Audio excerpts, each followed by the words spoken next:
Iran Israel যুদ্ধে ক্ষতির পাল্লায় ইরানের ভারী বেশি। বর্বর ইসরায়েলিদের চালানো হামলায় ইরানের রবিবার পর্যন্ত নিহতের সংখ্যা বেড়ে 224 জনে পৌঁছেছে। এছাড়াও আহত হয়েছেন প্রায় 1,500 মানুষ, যাদের 90% বেশি বেসামরিক নাগরিক ছিলেন। ইরান হারিয়েছে গোয়েন্দা প্রধান, একাধিক পরমাণু বিজ্ঞানী ও বেশ কয়েকজন উচ্চপদস্থ সামরিক কর্মকর্তা। অন্যদিকে ইরানে চালানো মিসাইল হামলায় এখন পর্যন্ত 14 জন ইসরায়েলির মৃত্যুর খবর পাওয়া গেছে।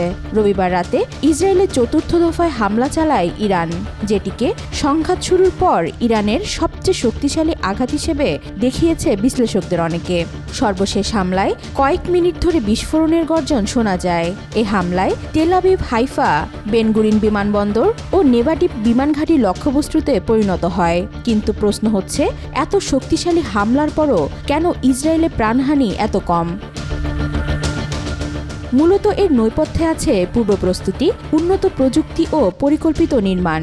এছাড়াও আগাম সতর্কবার্তা, বাংকার এবং বোমা প্রতিরোধী কক্ষ বাড়তি সুবিধা দিচ্ছে ইসরায়েলিদের। যুদ্ধ পরিস্থিতি মোকাবেলায় পরিকল্পিতভাবে বাড়িঘর ও স্থাপনা নির্মাণ এবং আগাম সতর্কতার কারণে ইসরায়েলিদের প্রাণহানি অনেক কম। ইরানি ক্ষেপণাস্ত্র ইসরায়েলের বিভিন্ন ভবনে আঘাত হানলেও বোমা প্রতিরোধী কক্ষে আশ্রয় নেওয়ায় তাদের বেশিরভাগই অক্ষত ছিলেন। এক্ষেত্রে কার্যকর ভূমিকা পালন করেছে ইসরায়েলের সামরিক বাহিনী হোম ফ্রন্ট কমান্ড অ্যাপ। উৎক্ষেপণের পর ব্যালিস্টিক ক্ষেপণাস্ত্র ইরান থেকে ইসরায়েলে পৌঁছাতে সাধারণত প্রায় 10 মিনিট সময় লাগে, কিন্তু এই অ্যাপ দিয়ে ইসরায়েলি সামরিক বাহিনী ক্ষেপণাস্ত্র ছোড়ার কয়েক মিনিট আগেই হামলার বিষয়টি শনাক্ত করতে সক্ষম হয়। হোম ফ্রন্ট কমান্ড সম্ভাব্য ব্যালিস্টিক ক্ষেপণাস্ত্র হামলার 15 থেকে 30 মিনিট আগে ফোনে সতর্কবার্তা পাঠানো শুরু করে, যাতে মানুষ আশ্রয়কেন্দ্রে পৌঁছানোর আগে পর্যাপ্ত সময় পায়। তবে এত কিছুর পরও ইরানের মুহুর্মুহু হামলায় কার্যত দিশেহারা হয়ে পড়েছে ইসরায়েলি বাহিনী।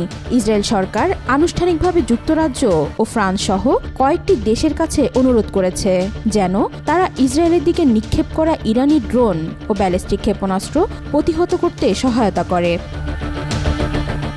ওয়াহিদা পারভিন, আজকাল।